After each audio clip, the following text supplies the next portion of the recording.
Welcome to Elevate eCommerce, the podcast where we elevate your e-commerce game. Join our host, Hi Mag, CEO of Eva, as he shares the latest strategies in Amazon, Omnichannel, and advertising. Whether you're a seasoned entrepreneur or just starting, Hi's insights and expert interviews will help you thrive in the e-commerce world. Tune in for practical tips and transformative success stories to elevate your business to new heights.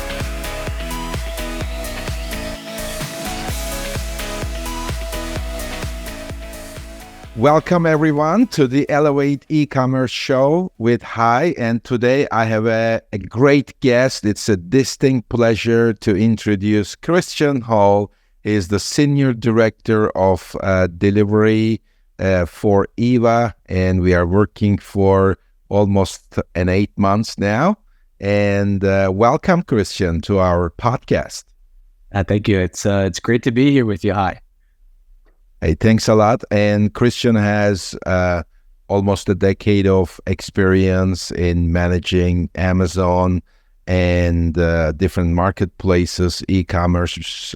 So I think he will be, it will be very interesting to hear his perspective on advertising, omnichannel, and how to grow the e-commerce business profitably. Also, Christian will have a very nice hack, and actually I heard that he prepared like 2 e-commerce hacks that probably right after the podcast you can go back and implement these 2 things, but that will come at the end of the show. Now, Christian, I would like to start with the most important topic to be successful specifically on Amazon is the advertising, right? So what is your advertising strategy? What's your strategic approach to advertising?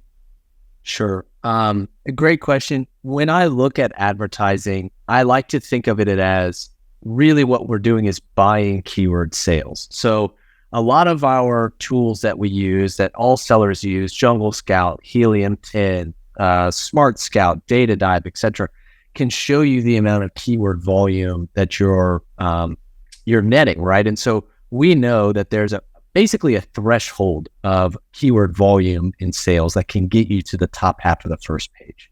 So when I'm working with our clients to set up strategy, ultimately what we're looking at is what is the true cost per keyword to get to the top half of the first page via advertising. And then once organic takes over, you can kind of start to dial back a little bit, but I think truly having that approach of looking at this not just as impressions netting, but really as keyword purchasing, you truly get to understand what advertising is actually accomplishing in the background. So I would say that's really the basis of my strategy overall. The other piece is definitely using numbers instead of ACoS or ROAS, using my total ACoS or my total ROAS, because that's where my true margin actually lives. And that's really how I can understand how much volume I still have available when it comes to my total ROAS versus my net margin number. So I can really see how much more advertising can I put in place to really try to grow to get those keyword sales needed to be at the top half of the first page, and then let organic take over. Hey, that's a great summary. And I think that, Eva is also helping a lot, to understand all the profit, ACoS, TACoS at the SKU level, parent ASIN level, as well as at the store level. So Absolutely. That is kind of the key to be successful, and to look at both to have a holistic view as well as kind of an atomic view to understand what's going on. Now, advertising is a topic which is evolving almost every week, every month. There is a new strategy. There is a new feature that is deployed by Amazon. So, what's the newest, the innovative advertising techniques that you have seen and you are using today? Yeah, I can say just most recently, right? Prime Day just ended. As we're recording this, one of the major updates that Amazon rolled out specifically for Prime Day was the ability to create Prime Day keyword focused auto campaigns and phrase or exact match campaigns. So they're really looking forward to, I mean, let's be honest, Amazon makes money when we spend money ultimately. So they're really looking for ways to help us spend that money. But if we can be 100% optimized on our product detail pages and with our targeting in those, then we can really reap the benefits as well. Also, I'm sure a lot of our listeners have heard about the new brand tailored promotions that have come out. We are really focusing in that area, pairing those with sponsored display specifically, because that sponsored display ad type really gives that depth of contextual targeting that you can't get in sponsored brands or sponsored products. But also, if you're not using DSP, that's about as rich as the contextual or behavioral interest targeting that you can really get. So, I think the bread and butter is still always to mix, have a proper mix of sponsored brand, sponsored display, and sponsored product primarily. So, as things continue to change, I think the underlying strategy really remains the same, which is to have that consistent marketing mix across the platform. Yeah, by the way, congratulations for the Prime Day results. I think one of the differentiators of the Eva team was not only to focus on the revenue increase during the Prime Day, but to make sure also the profit increases. As far as I understand, we were able to double the profits compared to the previous Prime Day results. So congratulations on that. Yeah, I mean, that's super important. And I think, that's amazing. You also talked about the mix of different advertising types. One of the things that we see is like everybody is working on the sponsored products. Even looking statistically, 90% of the advertising is around sponsored products, where that also gives a great opportunity to focus on sponsored display and sponsored brand ad types.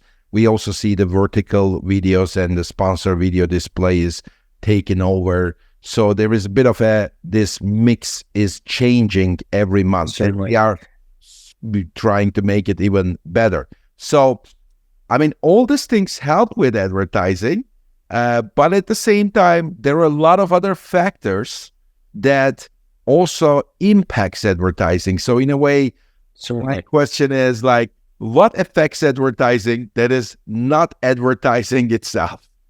Yeah. And before we go into this, there's another thing I wanted to touch on since we're on the Prime Day topic. I think a lot of, we did increase profits a lot for many of our brands whose focus primarily was on profit increase. Now, we had a number of brands whose strategy was actually to set themselves up for later Q3 and Q4 sales. So we're on a lot of those brands, we're working at a break-even area for advertising, because really we're trying to build that keyword volume that's going to protect that organic rank to set up for the upcoming October Prime Day, and then Turkey 5, C5, whichever one you want to call it, coming up in Black Friday period. So we really saw this Prime Day as a milestone to set up for successful advertising and organic purchasing later on in the year. Now, what are the things that make that advertising so successful that aren't the actual advertising itself? I mean, that's always going to be page optimization, right? And I think one of our main focuses, it's ABT, always be testing. So we are constantly testing our main images. We are constantly testing our titles. Amazon has a great built-in tool with manager experiments that allows you to A/B test just about every single piece of your product detail page. Now, they do take about 4 weeks to complete. So what we do with a lot of our clients is we actually get them onboarded with PickFu, and you can actually run those same A/B tests within 2 to 3 hours.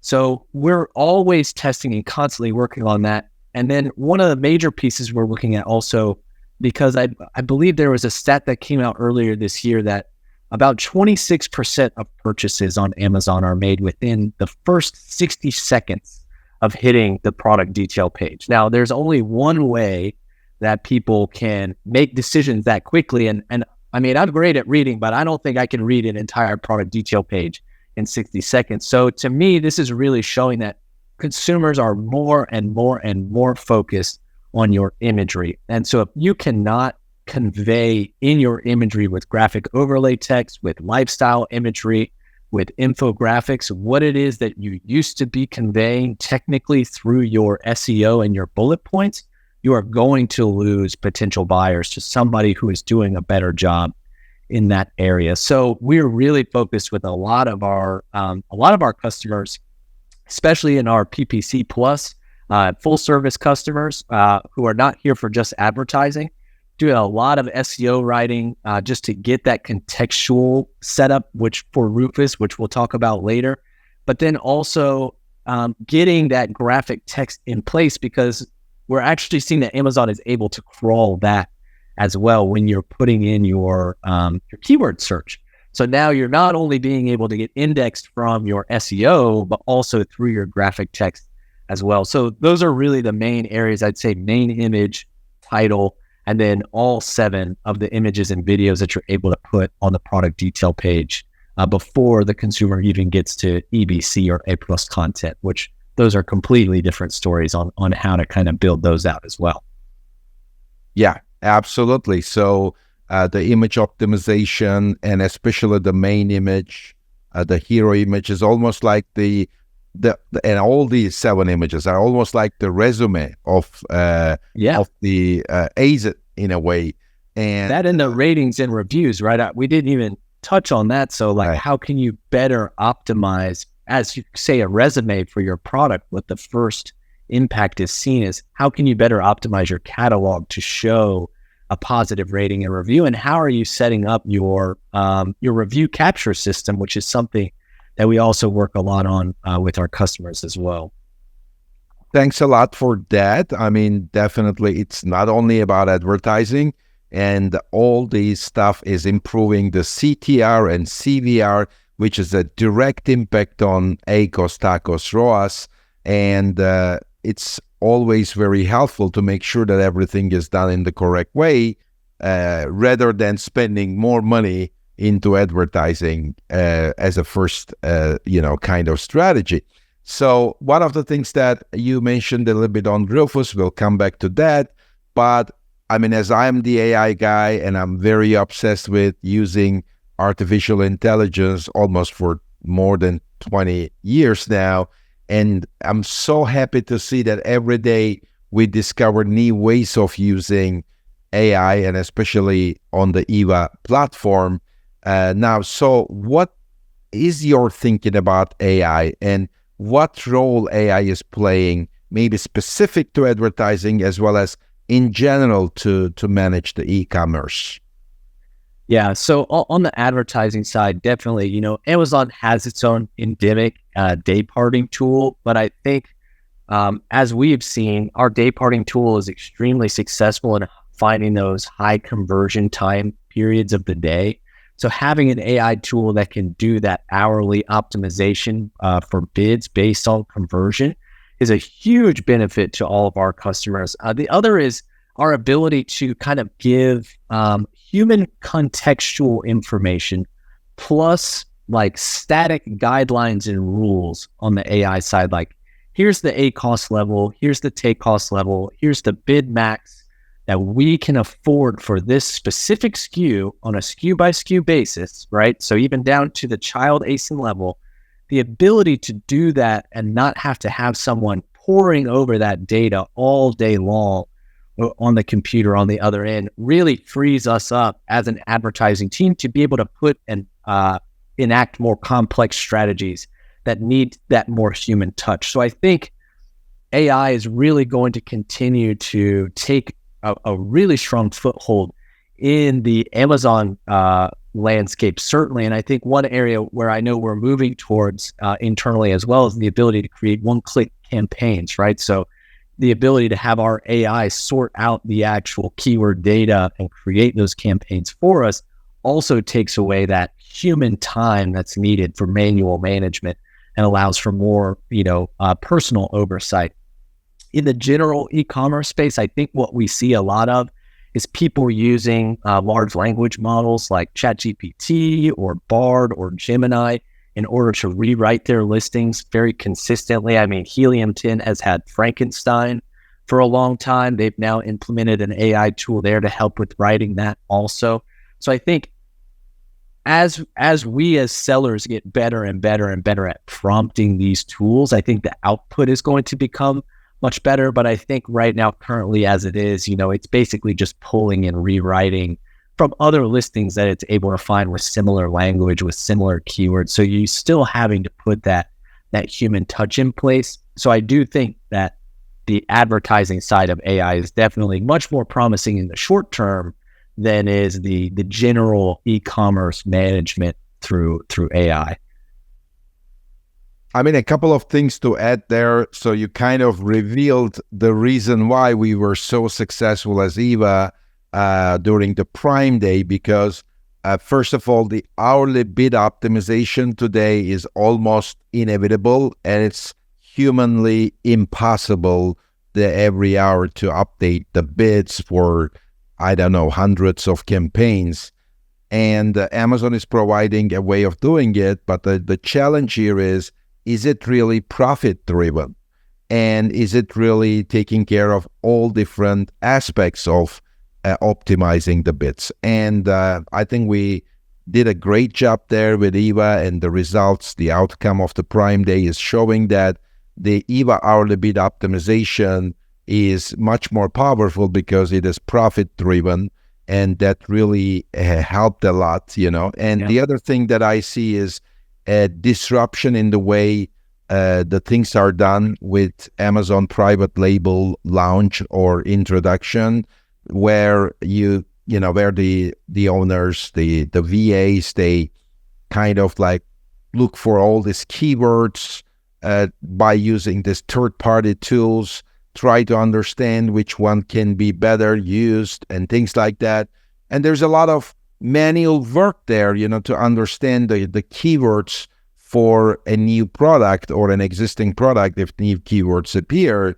At this moment, I think with the introduction of AI, at least with Eva, it doesn't make sense anymore. Eva will automatically find all these keywords that if anybody searches on Amazon something, that will come to the Eva campaigns anyway.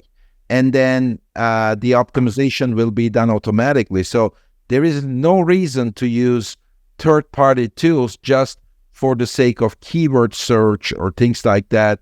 It can be done all automatically right now. So that's a big mind shift, I think. And then on the power of the ChatGPT similar tools are amazing. I don't see anyone now reusing like just writing all these titles and keyword titles and bullet points on their own. And there's two other tools in Ava that I think a lot of our users really appreciate. And one of them directly relates back to advertising, but is not really controlling the advertising, is the inventory enablement, right? So our inventory protection that the Ava tool is able to use. So when we hit those 30-day and 14-day thresholds, rather than manipulating on a budget side, which actually negatively affects your account from the eye of Amazon, which if you manipulate your budget too much, Amazon might say, hey, this guy may not have the money to spend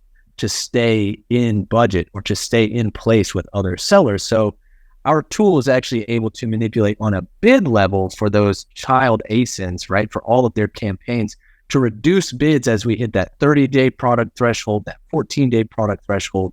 And also the dynamic repricing tool goes into that as well, right? It's able to actually kick the price up within a threshold that's been turned on by the team. So those two pieces did really great for some of our sellers who actually got really close to having some true out of stocks as well. So that was really, really powerful. So I think that's another area where I really expect to see a lot more development from AI in the future, is kind of that that inventory replenishment, which our tool also does, right? The forecasting for how much inventory needs to be placed back into FBA in order not to break your run rate. So the pairing of those two has done really great for us leading up to, and now again after Prime Day, with replenishment forecasts definitely being needed from all of our really successful sellers.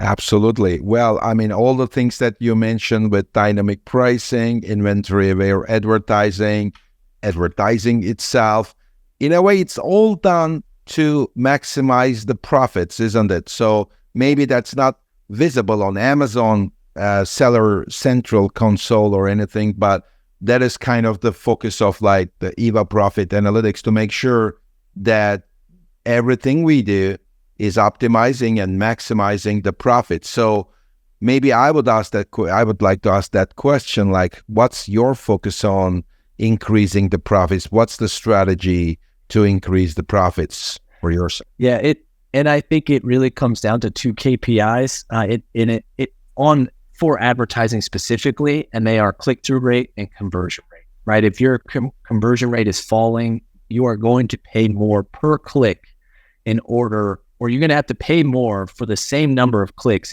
in order to net sales. So constantly have to be increasing your conversion rate. So knowing what your average conversion rate is compared to your category or compared to your main competitors, if you're able to sort that out, those can really, really help you to understand where you're falling behind.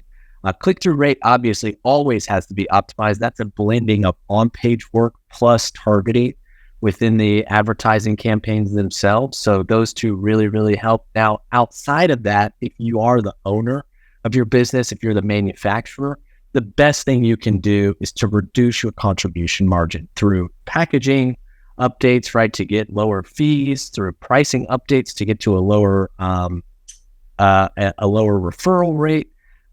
Even if it's working with your manufacturer to get a better cost per unit, right? Your landed cost per unit, that's really going to be one of the biggest fixes that you can make externally from Amazon in order to make your business more profitable. So I think everybody knows at this point, right? Amazon is not a set and forget game like it used to be in 2010 through 2016. It has become so competitive, and it is so focused now on how long can you live in the marketplace, and can you outlast other sellers who may come in and kind of flash and sizzle out. So all of that really comes back to, can you get more back for each dollar that you're spending in advertising? And can you open up more margin for your products overall? Absolutely. And as you said, Amazon game is becoming more complex and competitive. And Amazon is not always helping, because there's always an introduction of new fees, new rules. It's not that easy. Now, having said that, I mean, a lot of brands rely heavily on Amazon, but based on everything happening on the Amazon side, well, it's of course, every day is a challenge of optimization, and it can be done. So otherwise, we will not see $1 trillion of Amazon business. Yeah. So it looks like, in a way, it's working as well. But at the same time, I think we believe that every brand should have a diversified strategy around omnichannel. So how important is that omnichannel approach for e-commerce success, and maybe what's your strategy when it comes to omnichannel?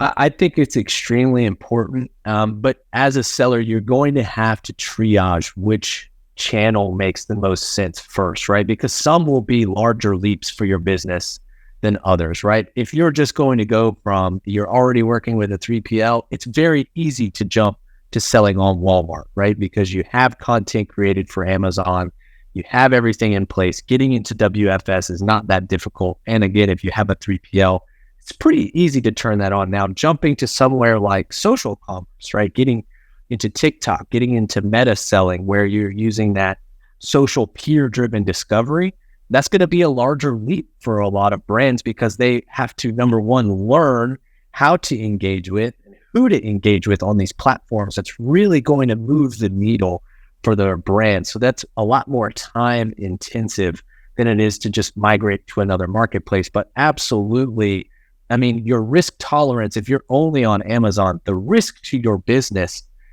is I would say rather high, just because we don't know what's going on within the black box of Amazon until it's already occurred. So being able to mitigate that risk by opening up into other channels, be it getting into Walmart, getting into Target Plus if you're able, getting into social commerce, even trying to move into B2B sales and just activating your products on Amazon B2B, right? Has a million plus customers. That's just more ways to bring in more net revenue. And I think this whole conversation is, my mentor a couple of years ago used to say, revenue is sanity and profit is vanity. So really being able to sort out the difference between the two and open up and understand that, yes, great, you hit this incredible run rate, but if your revenue base is dismal, you really need to be looking at how are you getting those funds in, what marketplaces can you be moving to, and what are the new strategies that you can be opening your business up to try to alleviate some of that competitive pressure, alleviate some of that profit pressure as well. Exactly. And that's the reason why, as Eva, we also diversified our go-to-market strategy to cover eBay, Walmart, Wayfair, Faire, even TikTok Shop, Temu, social commerce, because without, and also Google and Meta advertising, because without all of them, it's very hard to create this customer experience, across different channels. And one of the key things is like wherever the consumer navigates on the web, they should still get the same customer experience and they should find your brand. So all of them is super important. Now, I mean, you gave us some great tips and hints about how you are running your business. I'm sure that maybe you can also share with us a case study, a success story, based on your experience with e-commerce growth. Would it be possible? Yeah, absolutely. And this one is kind of to showcase. So I have two. Number one is one here with Eva, and then one of my own brands as well. So here at Eva, we had a brand come to us 3 months ago, net new product, and hadn't made any sales. They'd been on the marketplace for 2 months, hadn't gotten anything in, advertising wasn't working. They engaged with us for full service. We completely redid their product listing, their A+ content, gave them EBC, right? So a full facelift on their listings. We helped them create bundles. We helped them create new product sizes.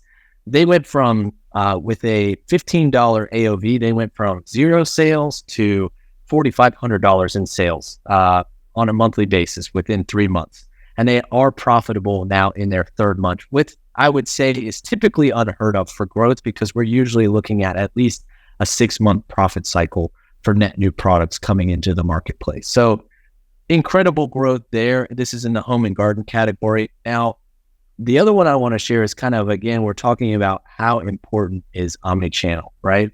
So in 2021, I worked with a brand that we were building, or basically we were selling, in the Valentine's Day and Mother's Day period. So this is for brands like this who are very focused on these peak sales periods, right?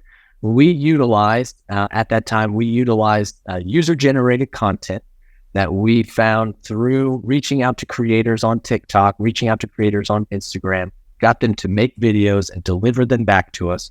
Got about 300 videos made. We used those videos to make advertisements on TikTok, on Meta, both Facebook and Instagram. And using that strategy plus our advertising strategy on Amazon, we were able to achieve number 1 category rank for Valentine's Day, and then again, the number 2 category rank for Mother's Day, following reusing some of that content that had been made previously for Valentine's Day. So you definitely can't ignore the power now. And this was, 3 years ago, and social commerce is much more powerful now. So you really can't ignore, as we've been talking about, that multi-channel presence and approach here in place. But then again, just to go back to the bread and butter on the Amazon side, you cannot ignore the staples of conversion rate optimization on your product detail pages, kind of as I referenced with that first brand that we've grown so quickly, even with a low AOV here in 3 months. Hey, thanks for sharing this case studies. And I know the one on Eva, I mean, it's always great when you see like a $0 to $100,000 type of, jumps over a couple of months. I mean, it really makes us very happy when we hit a case like that. I mean, as we are coming to the end of the show, now it's also the time to reveal this e-commerce X, Christian. So we are looking forward to hearing that. Yeah, so I have two. First, we'll start with Rufus because it's a really hot topic right now. And this goes back to something I said previously, which is how you're creating your images. Is it getting that graphic text in place? So Rufus, as an AI assistant, is going to be wholly focused on contextual information. So if you don't have all of your product attributes put in place in the back end, if you're not able to get those product attributes into your images, into your bullet points, into your A+ content, find that USP, and then also go to your competitors' pages and look at the questions that are being asked in the question and answer area, and answer those questions in your product listing. That will help Rufus find you and prioritize you as a product up in front of whoever is doing that searching. Now, again, make sure that your reviews and ratings are great, and if so, you should have no problem being found using Rufus. The number two is, this is an old school hack, and I don't hear a lot of people doing this. I bring this to our clients constantly, and it's kind of like people maybe have forgotten that D2C e-commerce existed in the past before Amazon. So one thing that we're doing and recommending with a lot of clients, and we're doing this on some of our own brands as well, is going on to Google, searching, especially if you have a small niche or you're a peak season seller. So Valentine's Day, Mother's Day, Father's Day, Prime Day in July even, right? Searching top 10 products for X. We're then using SEMrush to validate the traffic on those websites. Most of those bloggers are in the Amazon affiliate program. So they actually net a small percentage of the sale of anybody who travels from their page through the click link to Amazon and makes the purchase. A lot of these people don't update these pages very consistently because they've found products that they feel like convert very well for them.